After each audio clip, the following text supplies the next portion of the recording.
sound working on this one? Oh, actually, I don't think it is. I can't, that we haven't worked out, it's not going to work anyway. You're live. Oh, I don't believe it. This is awkward. I would have been interested in talking to someone like Bernard, because there was two things going on at the time: the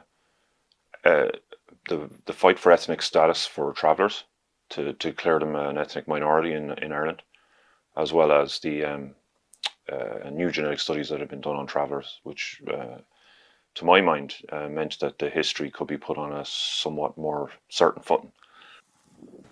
Like if you were to look at the state's view of travellers, they would tell us that we're an ethnic group, that for somehow or another that we're not from the land. That's what ethnic status means. And by right, we should be indigenous people of the land. We have to go back in time, Dylan, don't we? There's no choice in the matter. No. Well, hopefully it's still out there. I'll show you some of the castles we had. They were made out of wood 400 or 500 years ago. Can you imagine there's actually people out there that study that kind of stuff in castles that don't exist?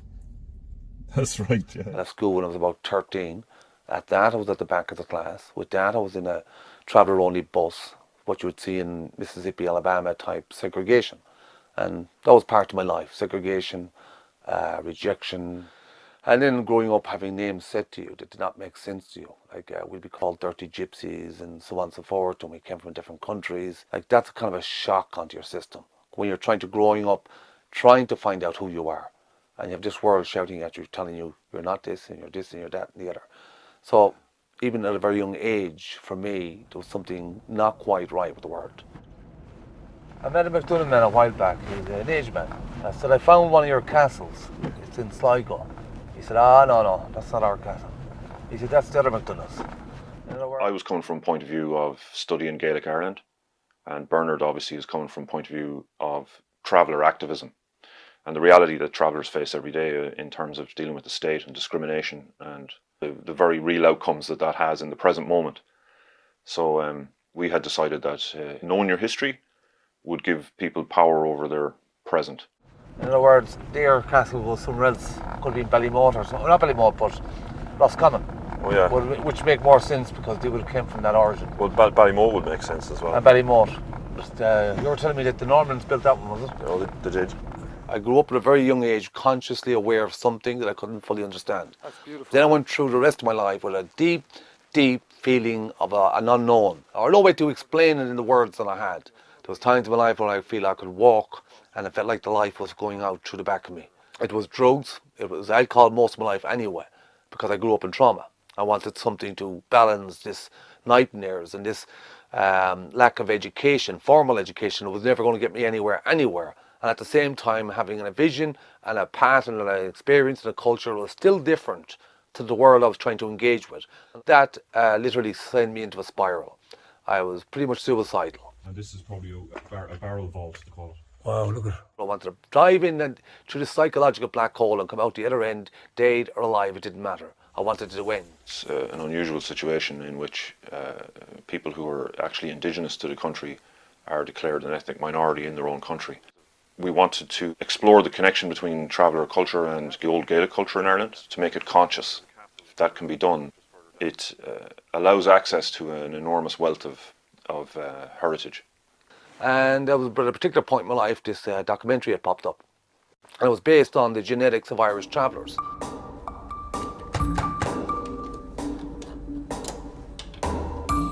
You're from Ireland, actually you're here thousands of years, and then everything starts flicking. That guy, the historian guy, Dylan Foley. And we live in the same town. Literally grew up in the same place, but literally two psychological worlds away from each other. Oh, right. So 1509, the MacDonaghs would have, because the MacDonaghs were chiefs of all of this land, all the way from here up to Colony. And I'm half MacDonagh. I know that because I've read and we found it again, and nobody owns it. Yeah. This is a beautiful place. If it was done up, fixed up a little bit. I was thinking, this guy is brilliant. This guy now is giving me all the framework of all the things I've ever felt in you. Now I got the story, I got the map, now I got the signs. So I was changing my life completely. Weeks, months prior to that, I was suicidal. We're going to change that, Yeah, obviously. I think the world is waiting for this country that proclaims to be the fighting Irish and the scholars and the saints and all these ancient mythical warriors. All you got so far is not what you got. I mean, settled communities got so far as Fair City. Like, Jesus, give us a bit of funding. We could do a lot better than that. So we would exchange stories. He would talk about the clans and how people had written, how they worked. I said, no, they didn't work like that, my friend. No, the big clans had smaller clans, but the smaller clans were married into the bigger clans. Around 1600, armies would have arrived into this area. They would eject the monks and confiscate this land, and obviously the MacDonald's Castle is on this land as well, and then push them out off the land onto the roads, as we'd say. And then the only thing difference is that these people now, who were the Gaels and the chiefs and the lords, are now reduced to a label called Irish travellers, and nobody knows who they are and where they came from in Ireland. That's some shock. Like, I mean, how do you get over that one? How do you deal with that one? Well, that's a question. That's a question, all right. So all these things were like just raining, raining joy. Because after all the storms I had gone through, now at least it was raining something I could understand, I could feel. And it was natural to me. Area here. There's more rock down there, see the trees. Yeah. I don't have necessarily a passion for history or to be an historian or an archaeologist. I genuinely believe I'm doing this because it's affecting my family today. And it's brilliant because it restores a certain confidence in you to find out that your relatives were kings and had castles, but you actually did come from the land, and this is your land and your people's lands. So that in itself is, it takes a bit of processing. Go to sleep, my little tinker. Let all your troubles pass you by, for you have no place to camp now, and that's a tinker's lullaby. The once Irish Gaels, Irish clans, Irish peoples, distantly related to yourselves, diverged 360 years ago because why? The Elizabethan conquest had started that time. What was their plan? But to break down the clans and break down a Celtic society. That's who we are, my friend. Someday you'll die and go to heaven, and you will find a camp down there.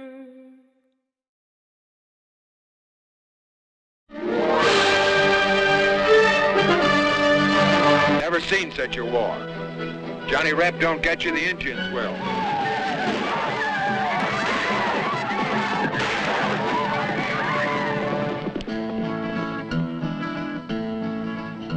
I sing as I wander along on the lonely road.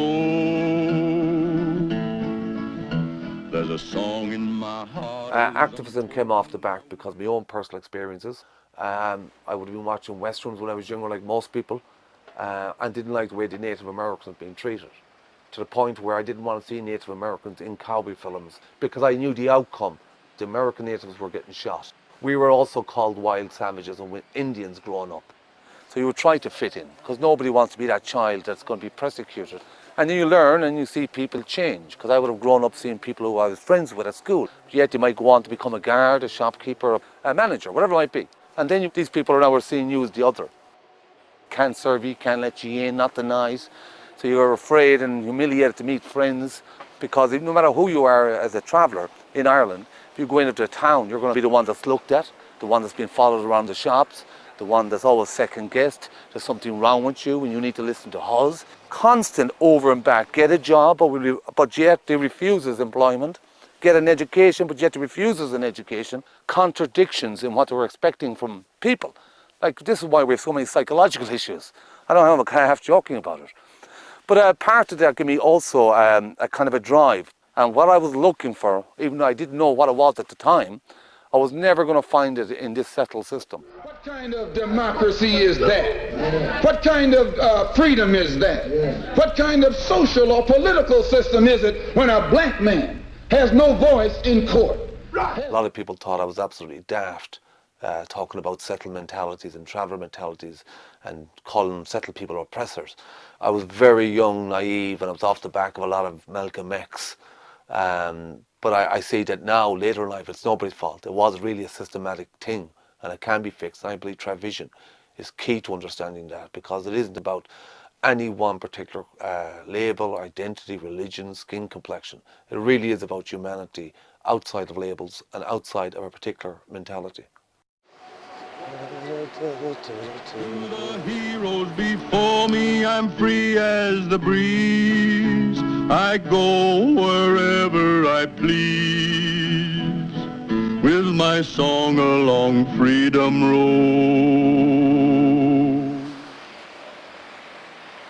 Any country that's colonised, but especially on the level that Ireland was, has a lot of pain and anger and all the emotions that people would have, but they're collectively held.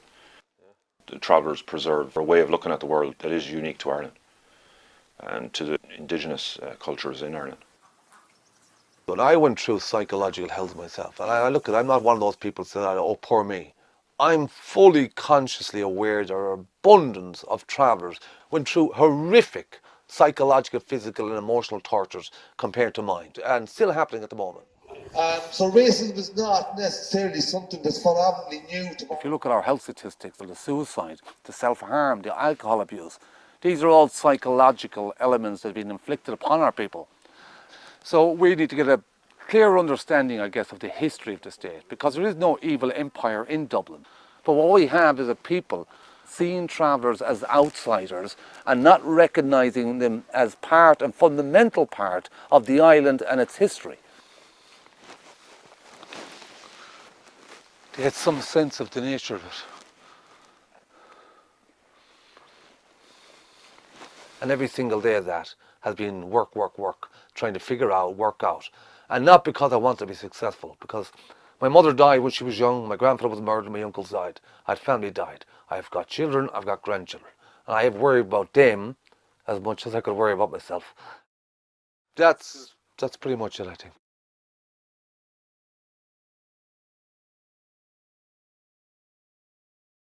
All in this land of saints and scholars, and still you have not got a home. Okay, that'll do. That's Have a good one, folks. yeah. May the force be with you. Yeah. May the force be with you. We were caught in the matrix for a couple of hours earlier on. We were. Take care. We were. Talk soon. Bye-bye.